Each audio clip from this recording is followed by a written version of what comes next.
Hello दोस्तों, free classes पर आप सभी का स्वागत है। आज हम क्लास 6 के एनसीईआरटी के चैप्टर नंबर 3 संख्याओं के साथ खेलना के प्रश्नावली 3.2 को देखेंगे और हम सीखेंगे कि क्या होती है, चाहे इसके समाधान को हम लोग अच्छी तरह से देखेंगे और समझेंगे कि भी कैसे सॉल्व किया जाएगा। तो हम प्रश्नावली 3.2 में देखते हैं कि पहला ही क्वेश्चन हमको उससे पूछ रहा है कि बताइए कि किन्हीं दो संख्याओं का योग सम होता है या विषम होता है यदि वे दोनों विषम संख्याएं हो। ठीक है, तो हमको क्वेश्चन में पूछ रहा है कि दो संख्या, अगर कोई भी दो संख्या है, ठीक है, तो उसका योग का मतलब होता है जोड़। योग का मतलब क्या होता है? जोड़। सम है या विषम है, यदि वे दोनों संख्याएं विषम हो या दोनों सम हो तो क्या होगा। तो इसको देखने के पहले, इस क्वेश्चन को देखने से पहले हम ये समझ ले कि सम संख्या किसे कहते हैं। सम संख्या किसे कहते हैं? तो सम संख्या में हम जानते हैं कि सम संख्या वे संख्याएं होती हैं, वे संख्याएं होती हैं जो दो से पूरी तरह विभाजित हो जाए।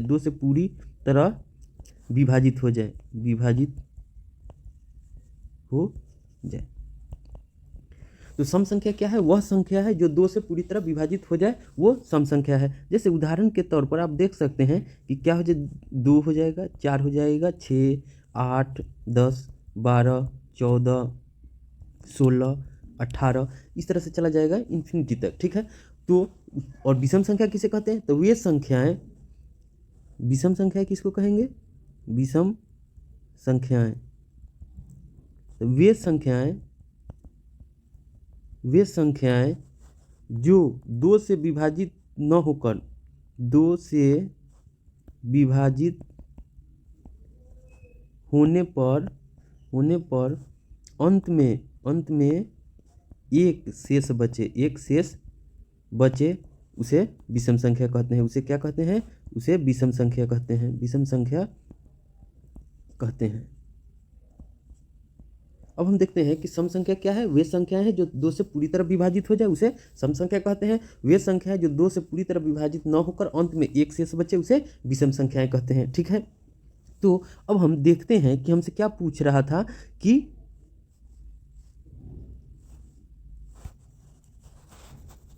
सम संख्याएं का, दो संख्याओं का, तो मान लीजिए कि दो संख्याओं को योग लेकर हम देखते हैं कि क्या होता है।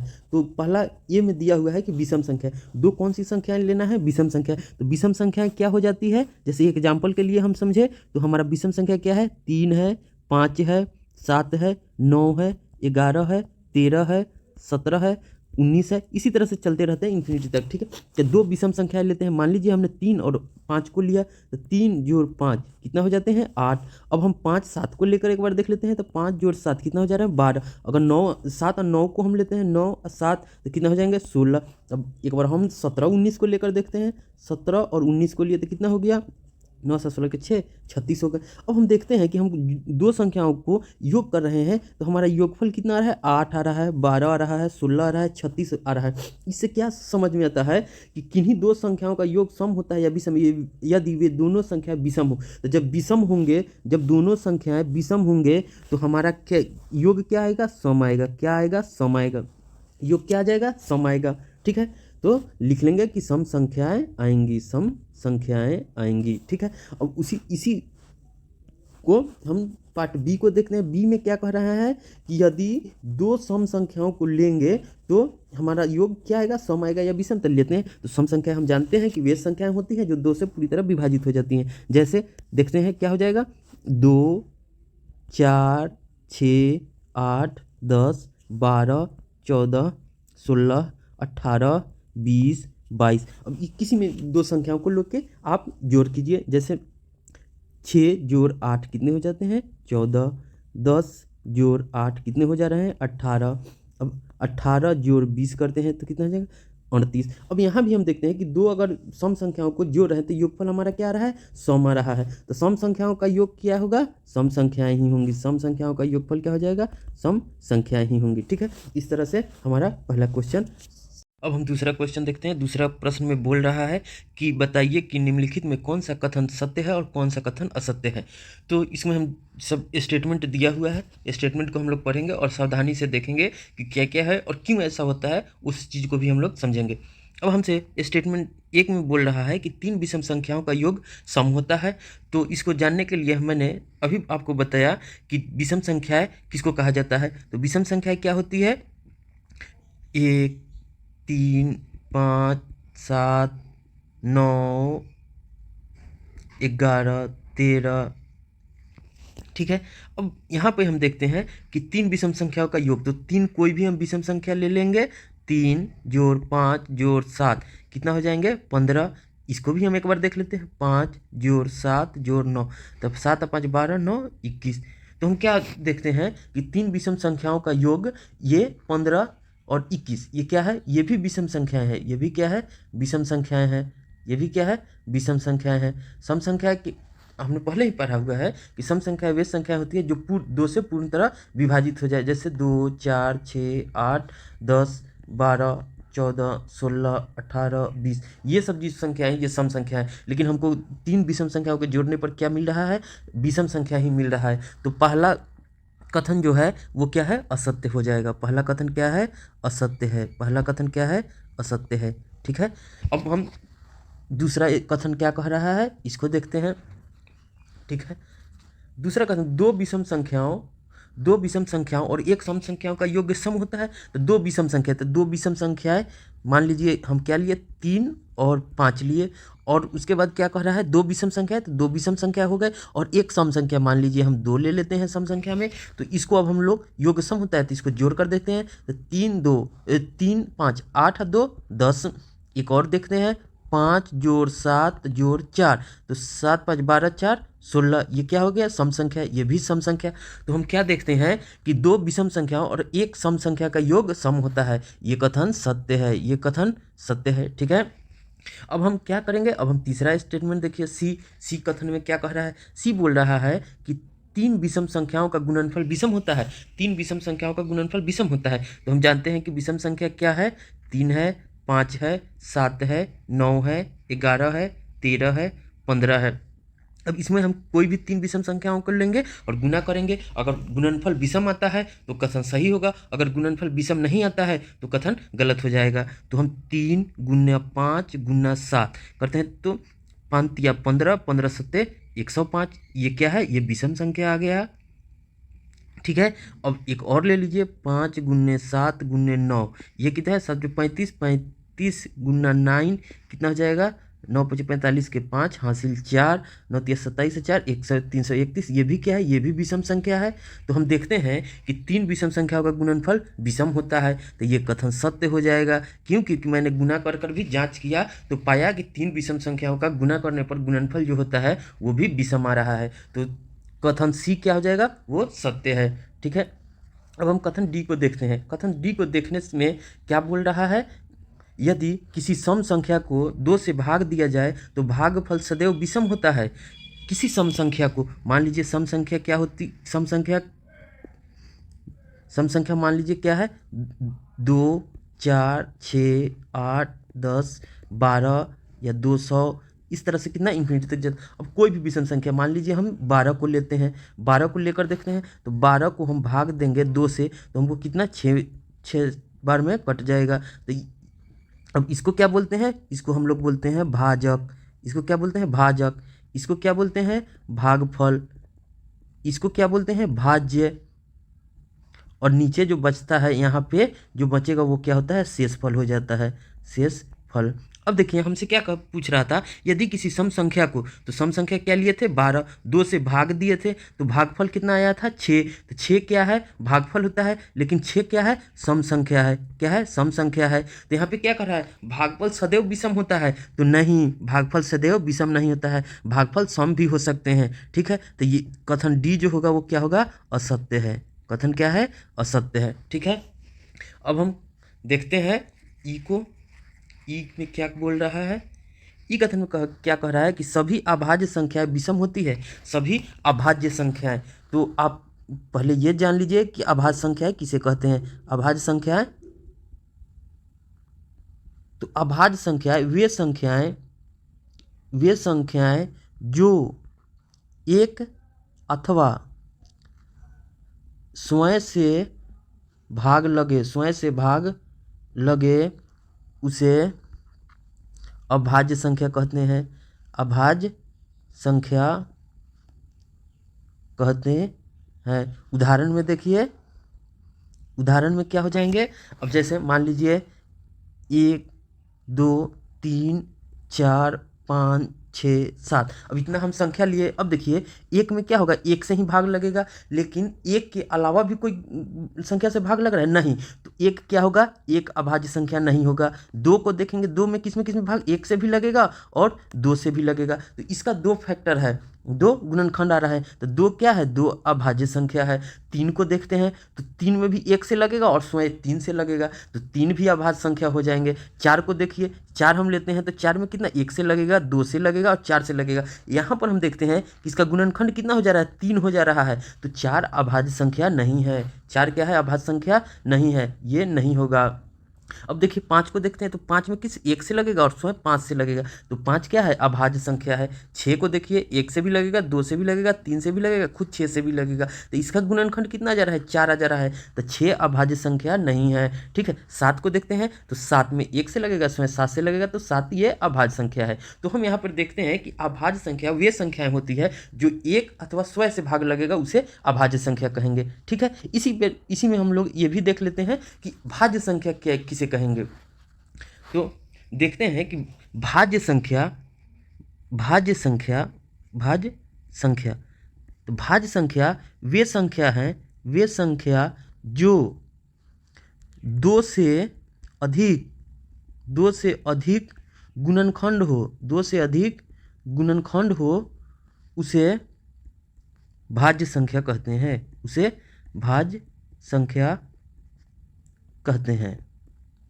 तो इसमें आप देखिए, जैसे भाज्य संख्या क्या हो जाएगा, तो चार हो जाएगा, छः हो जाएगा, उसके बाद आठ हो जाएगा, नौ हो जाएगा, 10 हो जाएगा, 12 हो जाएंगे, ये सब क्या है, भाज्य संख्या है। ठीक है, अच्छे से समझ में आ गया। अब हम क्वेश्चन को देखते हैं। तो क्वेश्चन में हमको क्या बोला है कि सभी अभाज्य संख्याएं विषम होती है, सभी अभाज्य संख्याएं विषम होती है, तो नहीं, ये कथन क्या हो जाएगा, असत्य हो जाएगा,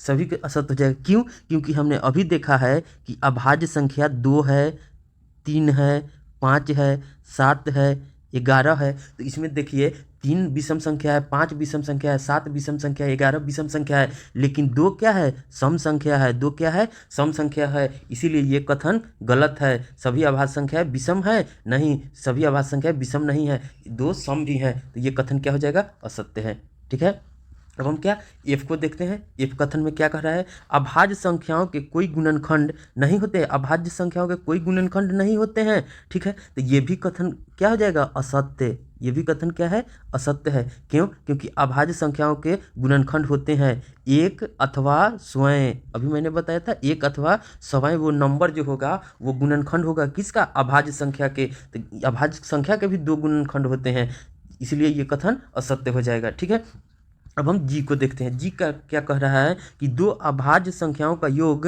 सदैव सम होता है, दो अभाज्य संख्याओं का योग सदैव सम होता है, ये कथन भी गलत है, असत्य है। क्यों, क्योंकि दो अभाज्य संख्या, मान लीजिए एक अभाज्य संख्या हम 2 लिए, एक अभाज्य संख्या क्या 3 लिए, इसका योग कितना होगा 5 है, तो ये क्या है, विषम है। 3 और हम लेते हैं 5, तो इसका 8 आ जाता है। तो ये देखिए, ये जो सम संख्या आ रहा है ये सम है, लेकिन ये संख्या हमको क्या या विषम है, तो अगर यहाँ पर सदैव नहीं रहता तो हो सकता है कि सही रहता, लेकिन यहाँ पर सदैव लिख दिया है, तो सदैव का मतलब होता है हमेशा, तो दो अभाज्य संख्याओं का योग सदैव सम होता है नहीं, विषम भी होता है, तो ये कथन असत्य है। अब हम जी को देखते हैं। जी को देखते हैं तो जी में क्या कह रहा है, जी को तो हम लोग देख चुके हैं। एच देखते हैं, एच में हम लोग क्या कह रहा है कि केवल 2 ही एक सम अभाज्य संख्या है, तो ये कथन सत्य है, केवल 2 ही सम अभाज्य संख्या है। क्यों, 2 3 5 7 11 13 17 इतना में इन्फिनिटी तक जाएंगे तो सिर्फ 2 ही ऐसा संख्या है जो सम है, 2 ही है जो सम है, इसीलिए ये कथन सत्य हो जाएगा। क्यों, क्योंकि 2 ही सम अभाज्य संख्या है। ठीक है, अब हम आई को देखते हैं। आई को देखते हैं तो आई में क्या बोल रहा है, सभी सम संख्याएं भाज्य हैं नहीं, ये कथन क्या है, असत्य है, असत्य, सभी सम संख्याएं भाज्य संख्या है नहीं। क्यों, क्योंकि 2 क्या है, 2 4, 6, 8, 10, 9। अब देखिए ये सब भी क्या है, सम संख्याएं हैं। ये क्या है, सम संख्याएं हैं। ये क्या है, सब सम संख्याएं हैं। लेकिन क्या चार अभाज्य संख्या है? नहीं। क्यों? क्योंकि 4 का 3 गुणनखंड है। 6 का कितना हो जाएगा? इसका भी 4 गुणनखंड हो जाएंगे। ठीक है, तो ये गुणनखंड है। ये सभी संख्याएं क्या है, भाज्य संख्याएं हैं। ये सभी क्या है, भाज्य संख्याएं हैं। लेकिन सिर्फ 2 ही अभाज्य संख्या है, केवल 2 ही अभाज्य संख्या है। इसीलिए हम कह सकते हैं कि सभी सम संख्याएं भाज्य संख्या नहीं होती है। क्यों? क्योंकि 2 अभाज्य संख्या है, 2 अभाज्य संख्या। ठीक है, अब जे को देखते हैं। जे में क्या बोल रहा है? जे में कह रहा है कि 2 सम संख्याओं का गुणनफल सदैव सम होता है। 2 सम संख्याओं का गुणनफल सदैव सम होता है। हाँ, ये कथन सत्य है। क्यों? क्योंकि देखिए यहाँ पर 2 सम संख्या, मान लीजिए 2 गुना 4, 2 हम सम संख्या लिए, 2 और 4, इसको गुना करेंगे तो कितना आता है? 8। तो 8 भी क्या है, सम संख्या है। मान लीजिए हम लेते हैं 4 गुना 6, ये दोनों क्या है, सम संख्या है। इसको गुना करते हैं तो कितना आता है? 24 आता है। इस तरह से हम देख रहे हैं कि एग्जाम्पल लेकर, उदाहरण लेकर हम गुना कर रहे हैं तो हमको क्या मिल रहा है, सम संख्याएं हैं मिल रही है। इसीलिए ये कथन सही है कि 2 सम संख्याओं का गुणनफल सदैव सम होता है। ठीक है, अब हम देखते हैं आगे, क्वेश्चन देख लेते हैं। अब हमारा कथन वाले स्टेटमेंट खत्म हो गया। अब हम तीसरा क्वेश्चन को देखते हैं। तीसरा क्वेश्चन में क्या कह रहा है? कह रहा है कि संख्या 13 और 31 अभाज्य संख्या है। इन दोनों संख्याओं में 2 अंक 1 और 3 है। 100 तक की संख्याओं में ए से अन्य सभी युग्म ज्ञात कीजिए। अब देखिए क्वेश्चन में बोला है कि जैसे 13 है और 31 है, 13 और 31 है, तो ये दोनों को जैसे पलट देने से हमको क्या, सिर्फ अभाज्य संख्या ही मिल रही है, सिर्फ अभाज्य संख्या ही मिल रही है। तो हमको ऐसा 1 से लेकर 100 तक में दिखना है कि कितना ऐसा संख्या है जिसको हम डिजिट चेंज करेंगे तो हमको जो है कि अभाज्य संख्या ही मिले, कुछ उसमें चेंजिंग ना हो। तो क्या हो सकता है? 17 हो सकता है। क्यों? क्योंकि 17 को हम लोग पलट कर क्या लिख सकते हैं, 71 लिख सकते हैं। तो ये देखते हैं कि ये दोनों ही क्या है, अभाज्य संख्या है। उसके बाद क्या हो सकता है? 37। देखिए 37 भी क्या है, अभाज्य संख्या है। इसको क्या पलट कर हम लिख सकते हैं, 73 लिख सकते हैं। ये भी अभाज्य संख्या है। और क्या हो सकती है? तो 79। देखिए 79 को लिखे, 79 को हम लोग पलट कर कितना लिखें, 97 लिख सकते हैं। ये भी क्या है, अभाज्य है।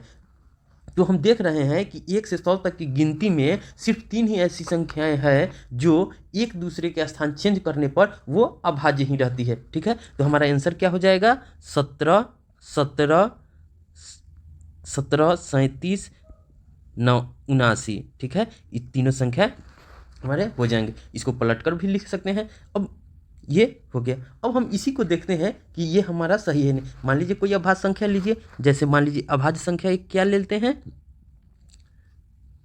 19 लेते हैं। 19 मान लीजिए 19 क्या है, अभाज्य संख्या है। इसको पलट कर लिखिएगा तो क्या हो जाएगा, 91। अब हम देखते हैं तो इसका क्या है, 1 से भी लगता है भाग, इस 97 1 से भी लगता है, 13 7 से भी लगेगा, 13 से भी लगेंगे, 91 से। तो ये 91 क्या हो जाएगा, भाज्य संख्या हो जाएगी। 91 क्या हो जाएगी, भाज्य संख्या हो जाएगी। ठीक है, इस तरह से समझकर भी पढ़ना है। क्यों? क्योंकि हम लोगों को सीखना है। ठीक है, अब हम लोग चौथा नंबर क्वेश्चन को देखते हैं। चौथा नंबर में क्या कर रहा है, 20 से छोटी सभी अभाज्य संख्या और भाज्य संख्या को लिखिए। ठीक है, तो हम क्या करेंगे इसको सॉल्व करने के लिए, सबसे पहले 1 से 20 तक गिनती लिख लीजिए। वहाँ 1 2 3 4 5 6 7 8 9 10 11 12 13 14 15 16 17 18 19 20। अब लिख लिए हम लोग 20 तक। अब देखते हैं तो इसमें क्या कर रहा है, सभी अभाज्य संख्या को लिखना है। तो अभाज्य संख्या क्या होती है, हम जानते हैं कि जिसका 2 गुणनखंड हो, 1 हो और वो संख्या स्वयं हो। तो अभाज्य संख्या क्या हो जाएगी, अभाज्य संख्या क्या हो जाएगी, तो अभाज्य संख्या हो जाएंगी 2 3 5 7 11 13, उसके बाद 17 19। ठीक है, क्यों? क्योंकि अगर हम 4 को करेंगे तो 4 को करेंगे तो क्या हो जाएगा, 1 हो जाएगा, 2 हो जाएगा, 4 हो जाएगा। तो इसका गुणनखंड कितना जा रहा है, 3। तो ये क्या है, भाज्य संख्या है। उसी तरह से अगर हमको पूछे भाज्य संख्या, तो भाज्य संख्या क्या क्या हो जाएंगे, भाज्य संख्या क्या क्या हो जाएंगे, तो ये 4 हो जाएंगे, 6 हो जाएंगे, 8 हो जाएंगे, 9 हो जाएंगे, 10 हो जाएंगे, 12 हो जाएंगे, ये 14 हो जाएंगे, 15, 16, 18 और खुद 20। तो 20 तक तो कहीं रहा है, तो 20 को हम लोग इंक्लूड नहीं करेंगे, मैंने इसको नहीं लेंगे, 18 तक ही लेंगे। तो भाज्य संख्या क्या हो जाएगी, 4, 6, 8, 9, 10, 12, 14, 15, 16 और 18। ठीक है, तो इसको देख लेंगे और लिख लेंगे, ये हमारा सही आंसर हो गया। सभी भाज्य संख्या ये हो गई, सभी अभाज्य संख्याएं ये हो गई। ठीक है, अब हम आगे देखते हैं। अब आगे क्या बोल रहा है 5वां क्वेश्चन में कि 1 और 10 के बीच में सबसे बड़ी अभाज्य संख्या लिखिए। 1 और 10 के बीच में सबसे बड़ी अभाज्य संख्या लिखिए। तो 1 से 10 तक पहले हम लोग गिनती लिख लेते हैं। 1, 2, 3, 4, 5, 6, 7, 8, 9 और 10 तो रहेगा, इसमें इंक्लूड है, तो 10 को नहीं लिखेंगे। ठीक है, अब हम देखते हैं कि इसमें कितने अभाज्य संख्या हैं। तो अभाज्य संख्या क्या है, ये 2 हैं। अभाज्य संख्या क्या है, 2 है, 3 है, 5 है, 7 है। ठीक है, अब ये 4 संख्याएं हैं, तो चारों में सबसे बड़ी क्या है, 7 है। तो हमसे पूछ क्या रहा है कि 1 और 10 के बीच में सबसे बड़ी अभाज्य संख्या क्या है, तो सबसे बड़ी अभाज्य संख्या क्या है, 7 है। ठीक है, अब हम 6ठा नंबर क्वेश्चन को देखते हैं। 6ठा नंबर क्वेश्चन में हमसे पूछ रहा है कि निम्नलिखित को 2 विषम अभाज्य संख्याओं के योग के रूप में व्यक्त कीजिए। हमने क्वेश्चन का कह रहा है कि ऐसा 2 विषम संख्याओं में, जैसे दिया हुआ संख्या है, तो इसको इस तरह से तोड़िए कि 2 अभाज्य विषम संख्या बने, 2 अभाज्य विषम संख्या बने। तो सब पहला क्या है, ए में देखते हैं। तो ए में देखते हैं कि 44 है। अब हम 44 को इस तरह से तोड़िए कि 2 विषम अभाज्य संख्या बने। तो 44 को हम लोग किस रूप में तोड़ सकते हैं, 3 जोड़ 41। तो ये क्या हो जाएगा, ये सही आंसर। क्यों, क्योंकि 3 भी विषम है, 41 भी विषम है, 3 भी अभाज्य है, 41 भी अभाज्य है, तो इसीलिए ये सही है। अगर आप बोलिएगा कि सर इसको हम इस तरह से क्यों नहीं तोड़ सकते हैं, 11 जोड़ 33, ये भी तो 44 हो जाएंगे। ठीक है, तो हम देखते हैं कि 11 तो सही है, अभाज्य संख्या है, लेकिन 33 अभाज्य संख्या नहीं है। 33 क्या है, अभाज्य संख्या नहीं है, इसीलिए हम इस तरह से नहीं तोड़ेंगे, गलत हो जाएगा। हमको इस तरह से तोड़ना है कि दोनों संख्या हमको क्या प्राप्त हो, अभाज्य ही प्राप्त हो। ठीक है, तो ये सही है। ठीक है, इसी तरह से 20 को तोड़ कर देखिए 36 को। तो 36 को हम कैसे तोड़ सकते हैं, तो 5 जोड़ 31, ये भी अभाज्य है, ये भी अभाज्य है। अब सी को देखिए, सी में कितना है, 24 है। तो 24 को किस तरह से हम लोग तोड़ सकते हैं, तो 5 जोड़ 19, इसमें तोड़ दिए तो क्या हो गया, हमको 5 भी अभाज्य है, 19 भी अभाज्य है। अब हम लोग क्या डी को देख लेते हैं। डी में कितना है, 18। तो 18 को इस तरह से तोड़िए कि दोनों अभाज्य संख्या हो। तो कैसे तोड़ सकते हैं, 5 और 13, 5 और 13 कितने हो जाते हैं, 18। 5 भी अभाज्य संख्या है, 13 भी अभाज्य संख्या है। ठीक है, समझ में आया। इस तरह से अपने से भी और संख्या लिखकर आप तोड़िएगा, तोड़ कर देखिएगा, और इससे और भी आपको नॉलेज गेन होगा और हमेशा के लिए याद भी हो जाएगा, जो परीक्षा के समय में आपको बहुत हेल्पफुल होगी। ठीक है, अब हम 7वां क्वेश्चन को देख लेते हैं। 7वां क्वेश्चन में हमको क्या कह रहा है, तो 7वां प्रश्न को हम लोग देखते हैं। तो 7वां प्रश्न में बोल रहा है कि अभाज्य संख्याओं के ऐसे 3 युग्म लिखिए जिनका अंतर 2 हो। ठीक है, क्या बोल रहा है कि यह अभाज्य संख्या के 3 युग्म लिखना है जिनका अंतर जो हो सिर्फ 2 हो। क्या हो, 2 हो। तो हम क्या लिख सकते हैं, अभाज्य संख्या देखते हैं। तो सबसे पहले अभाज्य संख्या लिख लेते हैं, अभाज्य संख्या। ठीक है, अभाज्य संख्या, अभाज्य संख्या लिखते हैं। तो अभाज्य संख्या क्या हो जाती है, 2, 3, 5, 7, 11, 13, 17, 19, 23, इतना तक लिख लीजिए। अब देखते हैं कि किस में अंतर है। तो इसको देखते हैं। तो अंतर कितना है, 1 का है। इसमें अंतर कितना का है, 2 का है। इसमें अंतर कितना का है, 2 का है। इसमें अंतर कितना का है, 4 का है। इसमें कितना का है, 2 का है। इसमें कितना का है, 4 का है। इसमें 2 का है, इसमें 4 का है। तो हमसे पूछ रहा है कि 3 युग्म ऐसे लिखिए जिसका अंतर क्या हो, 2 हो। तो हम क्या क्या लिख सकते हैं, 3, 5। ठीक है, 3, 5 हो जाएंगे। उसके बाद क्या हो जाएगा, 5, 7 हो जाएंगे। उसके बाद 11, 13 हो जाएंगे। ठीक है, 3, 5, 5, 7, 11, 13। अगर और पूछता तो क्या हो जाता, 17, 19 भी हो जाते, 17, 19 भी हो जाते। क्यों, क्योंकि 17, 19 का भी अंतर 2 है। ठीक है, इस तरह से ये भी आपको समझ में आया। ठीक है, अब हम क्या करेंगे, 8वां क्वेश्चन को देखते हैं। 8वां प्रश्न में हमको क्या कह रहा है, 8वां प्रश्न में हमको कह रहा है कि निम्नलिखित में से कौन सी संख्या अभाज्य संख्या है। निम्नलिखित में से कौन सी संख्या अभाज्य संख्या है। अब इसमें हमको चुनना है कि कौन अभाज्य संख्या है। तो हम सब पहले जानते ही हैं या जान चुके हैं कि अभाज्य संख्या किसे कहते हैं। तो अभाज्य संख्या वैसी संख्या होती है जो एक अथवा स्वयं से भाग लगे, वे अभाज्य संख्या होती है। अब 23 को देखिए तो 23 में कितना से भाग लगेगा, तो खुद 1 से लगेगा और 23 से लगेगा। लेकिन 51 में देखिए 1 से भी लगेगा, 3 से भी लगेगा, 17 से भी लगेगा, 51 से भी लगेगा। ठीक है, इसका फैक्टराइजेशन बहुत हो गया, तो ये अभाज्य संख्या नहीं है। 37 को देखते हैं तो 1 से लगेगा, खुद 37 से लगेगा, तो ये भी अभाज्य संख्या है, ये भी अभाज्य संख्या है। अब 26 को देखिए तो इसमें 1 से भी लगेगा, 2 से भी लगेगा, ठीक है, उसके बाद 13 से भी लगेगा, 13 से भी लगेगा, 26 से भी। तो इसका फैक्टराइजेशन ज़्यादा हो गया, गुणनखंड ज़्यादा हो गया। तो ये क्या है, ये भाज्य संख्या है। ठीक है, ये क्या है, भाज्य संख्या है। 51 भी भाज्य संख्या है। ठीक है, तो ये 23 क्या है, अभाज्य संख्या है। 23 क्या है, अभाज्य संख्या है। तो निम्नलिखित में कौन सी संख्या अभाज्य है, तो हम क्या कहेंगे, 23 और 37 क्या है, अभाज्य संख्याएं हैं, अभाज्य संख्या हैं। ठीक है, अब हम क्या करेंगे, अब हम 9वां क्वेश्चन को देखते हैं। समझ में आ गया।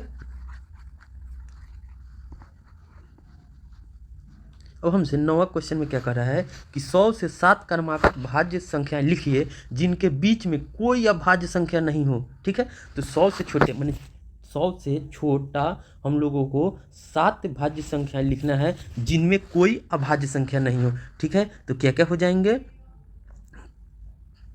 90 हो जाएंगे, 91 हो जाएंगे, 91 हो जाएंगे, 92 हो जाएंगे, 93 हो जाएंगे, 94 हो जाएंगे, 95 हो जाएंगे, 96 हो जाएंगे। 90, 91, 92, 93, 94, 95, 96। ठीक है, क्यों, क्योंकि इसमें कोई भी अभाज्य संख्या नहीं है, सबका 2 से अधिक गुणनखंड है। ठीक है, नहीं हो तो आप करके देखिए अपने से, खुद बेहतर तरीके से समझ में और अच्छा से आ जाएगा। ठीक है, तो ये कितना हुआ, 1 2 3 4 5 6 7। ठीक है, तो ये क्या हो गया, अगर नहीं होता तो 98 हो जाता, और हमसे पूछता तो ज़्यादा पूछता तो हमसे 7 ही पूछ रहा है, 7 ये संख्या हो गई। ठीक है, अब हम 10वां क्वेश्चन को देखते हैं। 10वां क्वेश्चन में हमसे क्या कह रहा है कि निम्नलिखित संख्याओं में से प्रत्येक को 3 अभाज्य संख्याओं के योग के रूप में व्यक्त कीजिए। अब कह रहा है कि जो संख्या दिया हुआ है उसको इस तरह से तोड़िए कि 3 अभाज्य संख्या मिलकर इस संख्या का निर्माण हो। 21 को मतलब इस तरह से हमको तोड़ना है कि 3 अभाज्य संख्या बने। तो 21 को हम कैसे तोड़ सकते हैं, 21 को हम लोग कैसे तोड़ सकते हैं, तो 21 को देखिए, 21 को हम लोग देखते हैं तो इसको किस तरह से तोड़ सकते हैं, तो 3 5 13 क्या हो गया, 3 5 13, 3 भी अभाज्य संख्या है, 5 भी अभाज्य संख्या है, 13 भी अभाज्य संख्या है।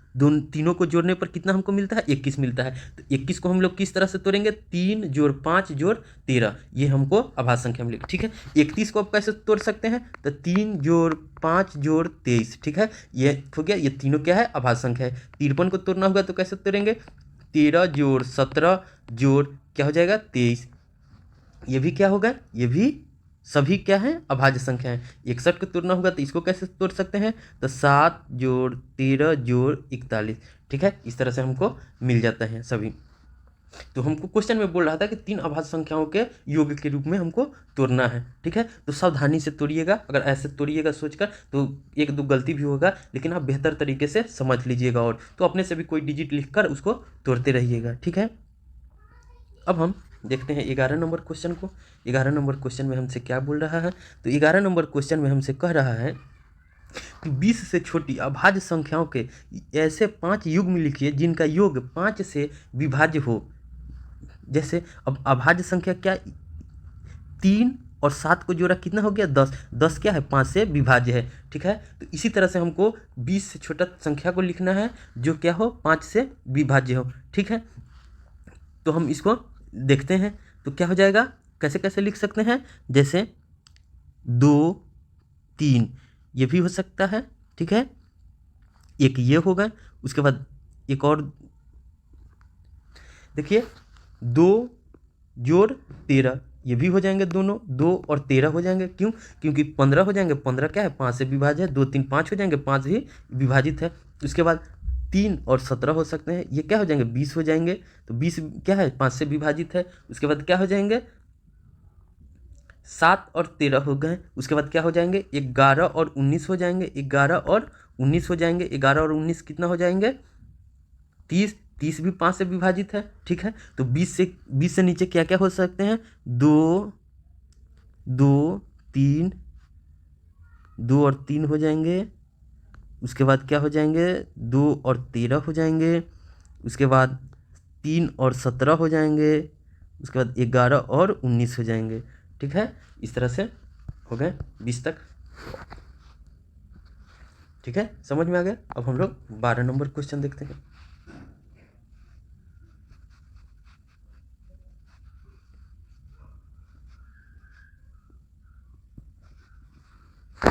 12 नंबर क्वेश्चन में हमसे पूछ रहा है कि निम्न में रिक्त स्थानों को भरिए, निम्न में रिक्त स्थानों को भरिए।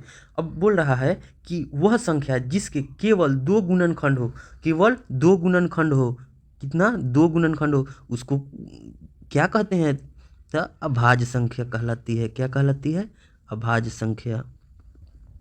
केवल 2 गुणनखंड हो, अभाज्य संख्या। क्या कह रही है, दूसरा में बी में देखिए, वह संख्या जिसके 2 से अधिक गुणनखंड हो, क्या कहलाती है, भाज्य संख्या। 2 से अधिक गुणनखंड हो तो भाज्य संख्या कहलाती है, भाज्य संख्या कहलाती है। अब तीसरा में देखिए क्या कह रहा है, एक न तो डैश है और न ही डैश है, ये क्या है, न अभाज्य संख्या है। क्या है, अभाज्य, अभाज्य संख्या है, और न ही भाज्य संख्या है, नहीं अभाज्य संख्या है, नहीं भाज्य संख्या है, ठीक है। अब चौथा देख लेते हैं, सबसे छोटी अभाज्य संख्या। तो अभाज्य संख्या में हम पहले ही देखे हैं कि सबसे छोटी अभाज्य संख्या क्या थी, 2 था, ठीक है। और पूछेगा कि सबसे बड़ी अभाज्य संख्या, तो अपरिभाषित है, कितना भी हो सकता है इसका कोई, लेकिन सबसे छोटा क्या है, 2 है। अब वही पूछ रहा है ई में कि सबसे छोटी भाज्य संख्या क्या है, तो 4 है, सबसे छोटी भाज्य संख्या 4 है। क्यों, क्योंकि 2 3 क्या है, अभाज्य संख्या है, 2 3 क्या है, अभाज्य संख्या है। तो 4 जो है कि 4 का ही एक 2 से अधिक गुणनखंड है, तो सबसे छोटी भाज्य संख्या 4 है, ठीक है। अब हम एक में देखते हैं, एक में हमसे क्या पूछ रहा है कि सबसे छोटी सम संख्या क्या है, तो सबसे छोटी सम संख्या क्या होगी, 2 होगी, ठीक है। इस तरह से हमारा प्रश्नावली 3.2 खत्म होता है। तब तक के लिए धन्यवाद।